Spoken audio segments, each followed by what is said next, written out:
Hello, I'm Police Officer Alex. Of course, Alex isn't my real name, but we'll continue with Alex from now on.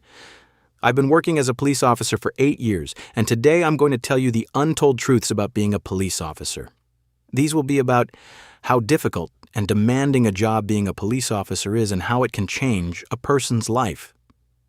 Before becoming a police officer, I saw the world through different eyes. But once I put on this uniform, I discovered 5 dark truths that might shock you too, but you need to know them, especially young people considering this career. Let's get started. First, your trust in people completely disappears, and you experience very serious trust issues because the events and people you encounter are actually people you used to greet with good intentions before becoming a police officer. Before becoming a police officer, I used to think people are basically good. They just go through bad times. But I realized how wrong I was in the very first month of the job because I saw how easily people lie, how two-faced they really are beneath those innocent looks. At first, they show you their good side, but when you start asking questions and the truth starts to come out, they start to show their true colors. And believe me, these true colors are usually very ugly. If you're a normal person, you probably can't understand what I've been through, and you might even underestimate the impact these events have had on me. But research on police officers shows that during their career, an average police officer is involved in and witnesses 178 critical incidents. A normal person, however, witnesses only 2 or 3 critical incidents in their entire life. And being constantly exposed to these situations fundamentally changes the way police officers view people. Let's continue with an example. It was my first week at the police station, and a woman came in and said, "My husband is mistreating me and my children." Seeing the fear on her face, I remembered why I became a police officer. I said to myself, this is why I became a police officer, to protect innocent people. But later, the truth came out. Her husband wasn't mistreating her or her children. The woman was slandering her husband to gain an advantage in the property division during the divorce proceedings. Oh, how foolish I was to believe the woman so readily. That's the thing about being a police officer. You should never pass judgment without hearing both sides and looking at the evidence. That day, I learned a valuable lesson. I must always question every incident and every person. Now, when someone talks to me, I catch their contradictory statements, analyze their body language, look for their true intentions behind their words, and approach everyone with suspicion. I no longer do this consciously. It has become a part of my life and almost a reflex. This affects not only my work, but also my personal life. Even my friends tell me, "Hey, Alex, don't talk to us like a cop, man." Maybe they're right, but I just can't be any other way now. Secondly, your family life can fall apart. How? Before I became a police officer, when I came home, I would tell my wife about my day, joke around with her, and play with my children. Yes, before I became a police officer, I had a life and a different job. I was a construction engineer at a construction company. Anyway, those days are behind me.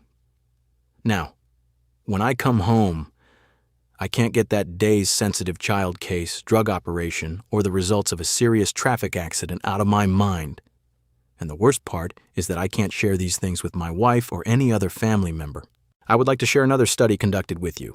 Studies conducted on 272,463 police officers from 24 countries found that an average of 14.6% of police officers suffer from depression and 14.2% from post-traumatic stress disorder. And I'm sure this rate is higher because we police officers usually say everything is fine in psychologist tests. Some of my colleagues may be reluctant to seek professional support.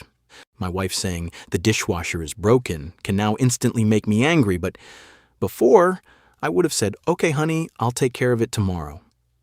Actually, the real issue here isn't the dishwasher breaking down, of course, because that's a very minor thing, but constantly being exposed to negative situations and accumulating them.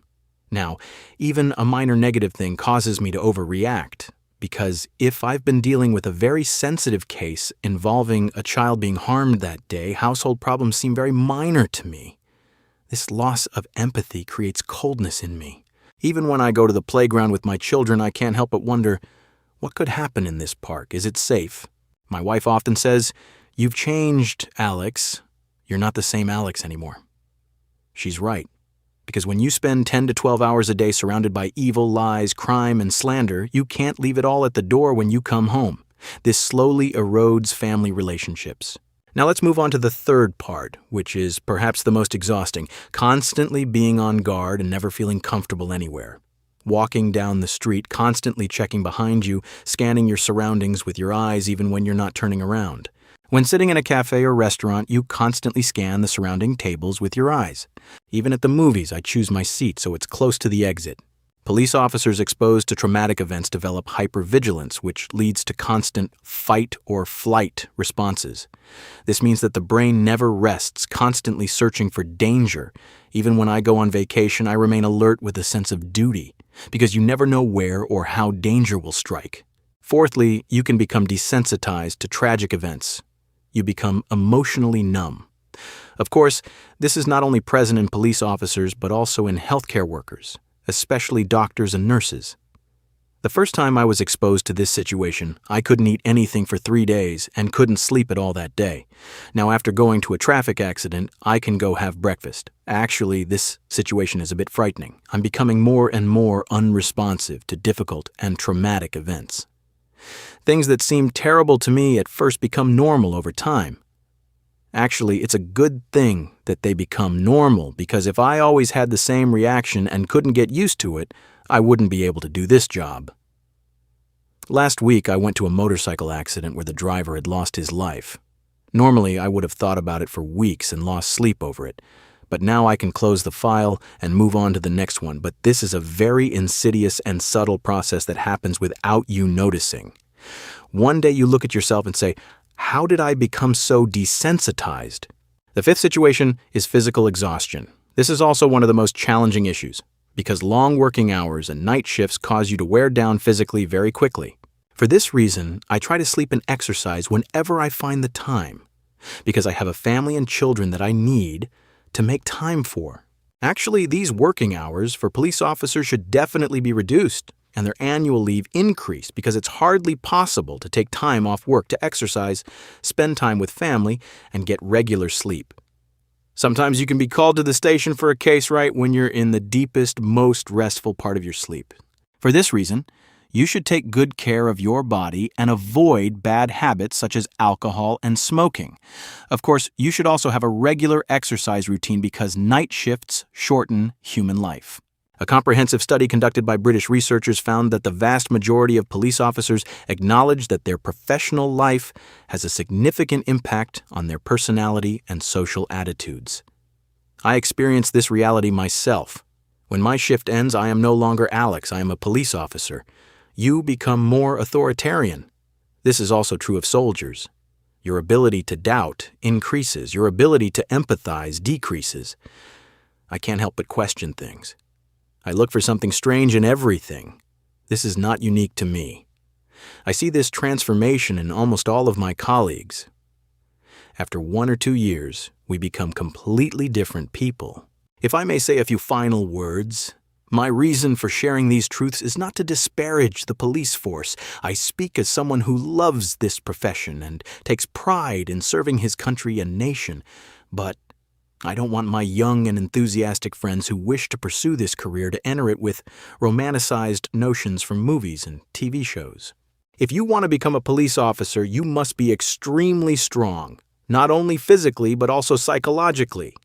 And while you're on the job, you shouldn't hesitate to seek psychological support, because at the end of the day, what matters most is you and your family. If you found this video helpful, don't forget to like and share it. You can share your own experiences and questions in the comments. In the next video, I'll be discussing things that change when you put on this uniform. Take care of yourselves. Stay safe. Alex.